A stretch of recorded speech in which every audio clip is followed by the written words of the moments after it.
Welcome back, everyone, to Chillin on the Foyer. This is episode 5 of our 8-part series with our deep dive into the Word of Wisdom. Today, we're going to talk about coffee and energy drinks and caffeine. So in 1833, the Word of Wisdom declared, "Hot drinks are not for the body or belly." Soon after, Joseph Smith and his brother Hiram clarified that hot drinks means coffee and tea. But why and what about caffeine and energy drinks today? In the 1830s, coffee and tea were daily staples as social rituals. People believed coffee boosted alertness and energy, and there was no concept of caffeine dependence or sleep disruption. So Joseph's counsel went against what society saw as harmless and even beneficial. Modern research, however, shows that caffeine does matter. It stimulates the nervous system, raising heart rate and blood pressure. Overuse causes anxiety, insomnia, restlessness, and dependence. Withdrawal can lead to headaches, irritability, and fatigue. High doses, especially in energy drinks, can cause an arrhythmia, seizures, and even cardiac arrest, especially in teens. In 2016, the World Health Organization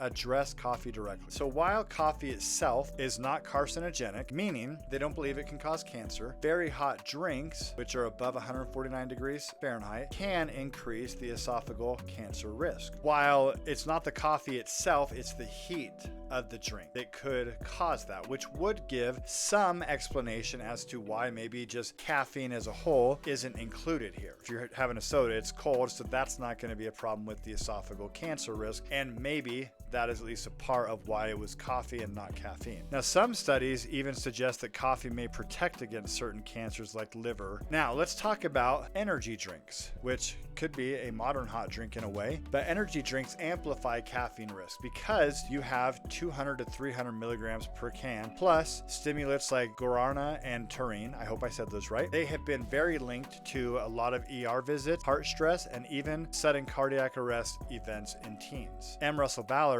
warned, "Avoid harmful or habit-forming substances. This would include energy drinks that contain high amounts of caffeine and stimulants." As you see on the screen here, I'm showing a comparison, what is in each of these. With the coffee, the heat thing could be an issue. But we talk about caffeine. We know for a fact that caffeine is an addictive substance. Coca-Cola, 12 ounce, has 34 milligrams of caffeine. Now, a coffee has about triple to maybe 5 times as much, and that is with a smaller serving size. Where you have like an espresso, which is much smaller serving size, has twice as much caffeine as a Coca-Cola. So you can kind of begin to see why it's a little bit different to compare Coca-Cola versus coffee or an espresso, and then even getting into a Red Bull. If you were to compare 12 ounces of Red Bull, you're looking at about 110 to 120 milligrams, 4 times, 3.5 to 4 times the number of a Coke. Monster Energy, depending on the one there, it can be 160 to 300 milligrams, and then a 5-hour energy, 2 ounces has 200 milligrams. Basically, one energy drink could be 2 to 3 cups of coffee or more. So that is a lot of caffeine when you think about that. That's why I think that we're asked to just be careful about that, and it's not a strong don't ever have caffeine. Shoot, BYU sells caffeine at their events. It's important for us to also keep in mind that strong coffee is different now versus then. In the 1800s, strong coffee referred to a thick, concentrated brew meant to jolt the body awake. Today, that's more like an espresso shot, a triple latte, and high caffeinated energy drinks. Let's talk about the health risk and Word of Wisdom protection. Caffeine overuse is tied to heart arrhythmias and high blood pressure, bone density issues such as osteoporosis risk or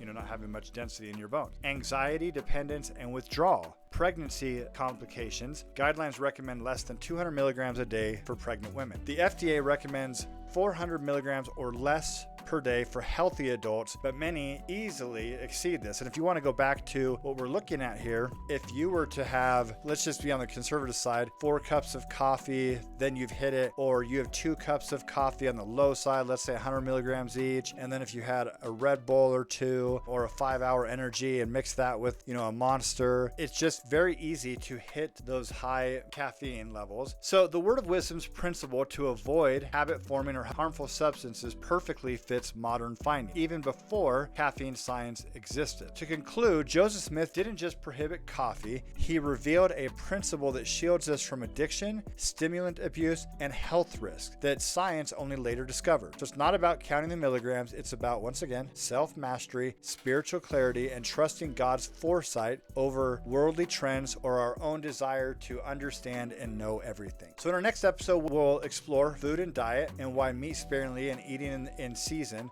shows the same prophetic wisdom. Please feel free to like, share, and subscribe. And as always, love God and love others.